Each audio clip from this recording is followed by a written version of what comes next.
Good morning, good morning, good morning ulit mga kabeng-beng, ayan. So shoutout tayo kay Sir Wilson Cedron ng Camarines Sur. Ayan. Bossing, okay. Ito yung consumables mo. Dalawang gas. Selyado yan, bossing. Isang silicone oil at saka isang 0.23 grams na Bibis. 4,000 shots, okay? So, test natin yung unit ni bossing. Ang nakuha niya is WE High Kappa T-Rex. So, yung kulay niya, silver. Okay? Ito, ano to, all-time favorite. Nagtalo pa kami ni bossing, muntik na kami magsuntukan dito dahil parang ayoko nga itong parang ayoko nga itong ibenta. So, ayan. So, full metal yung unit, no? Metal yung slide. Metal yung lower frame. Silver yung slide. Tapos, medyo maitim siya, no?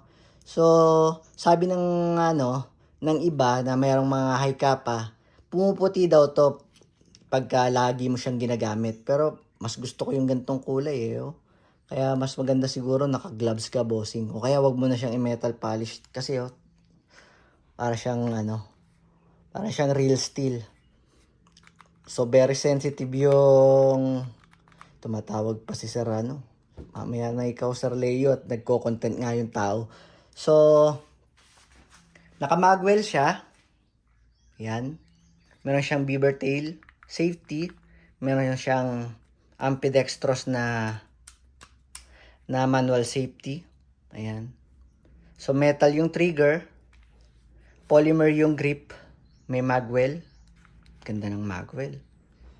Tapos, fiber optic sight yung rear and front. Ayan, automatic cold pistol markings. Logo ng WE. Tapos, may under railings na rin siya for accessory attachment. Para sa flashlight. Ayan, laser. Tsaka, threaded yung outer barrel niya. Pwede kang maglagay ng suppressor, tracer, at silencer. Okay? O, ayun, bossing. Solid. Ang pogi. So, test natin yung ni bossing. So, bossing, ganito maglagay ng bago natin siya i-test. Total, kumuha ka ng silicone oil. So, bossing, ganito. Para malubricate mo yung sa proper maintenance, basic maintenance, kasama mo muna siya, tapos balik mo lang. Pag nakita mo na yung parang naka-curve na gano'n, itatapat mo lang yon. Yung parang sungot na yun dun sa naka-curve na yun. Ayan. So, tapos tulak mo lang siya dito. Pag umangat na siya, kunin mo na to. Tapos, mahahatak mo na siya dire-diretso. Ayun, buti na lang. Medyo tuyo siya. Konti lang yung basa. Kabilang side lang. Parang tanga. Okay? So, ang paglulub nito, bossing, ganito. Ay, wala na palang takip. So, lagyan mo lang yung mga railings niya dito. Yan, yung parang mga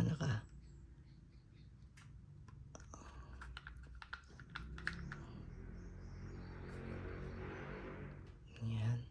Tapos, yan. Tapos ito. Tapos ito. Tapos ito. Ito. Ito. Tsaka itong hammer. Tigi-tigi isang patak lang, bossing. Tapos dito, wala ka naman nang lalagyan dito eh.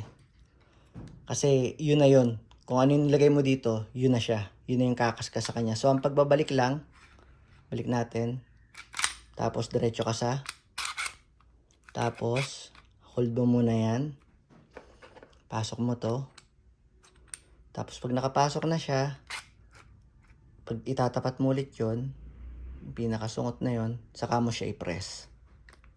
Okay. Pag tumunog na, bitaw. So, test fire natin, no? So, bossing, ganito. Paglalagay ng bala, Hawakan mo ito masyado. Ba, matigas ang spring nito. Hawakan mo. Maganda yun. Matigas ang spring. So, dun no, sa parang malaking siwang na yon, dun mo siya lalagyan ng bala. Teka lang pala. Tsaka ito pa, dito sa isang patak sa outer valve, sa inlet valve, isang patak din. Tigisa sila. Tapos, hulog natin sa dalawa. So, 8 na yon. So, double stack yan, bossing. Ayusin mo. Dapat maayos lagi. Pag sa mga double stack na magazine, dapat yan. Zigzag dapat. Dapat pa ganon. Para consistent yung putok ng... Para hindi nag-jam yung barrel. Hindi siya magmi-misfeed. Okay? So, test natin. So, wala pa palang gas. Oh, Diyos ko ka. Sir Leo, mamaya ka nga kasi. Okay, eto. Bossing itong hawak ha. Firm. Tapos dito sa dulo. Tapos dito rin sa dulo. Dapat, huwag mong bipitawan tong magazine. Tapos, 5 to 6 seconds lang. Okay na yan. Kaya nang umubos ng 2 magazine nun, boss. Yung ganun karaming, So, test fire natin. WE 5.1 High Kappa T-Rex. Ni bossing Winson ng Camarines Sur. Okay? Malakas na pasok ng magazine, bossing. Pak! Kasa. Bitaw. Firing.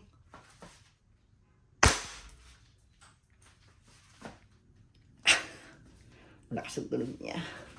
Nagulat ako. Okay, firing. Solid ang blowback. Okay. Bossing, nag-open slide. Release the magazine. Tapos, baba lang natin to. Pero mas maganda, habang binababa to, hilahin nyo na muna para hindi mapudpud yung slide. Baba, bitaw. Tapos, rest the hammer by pressing the trigger. Thank you, bossing.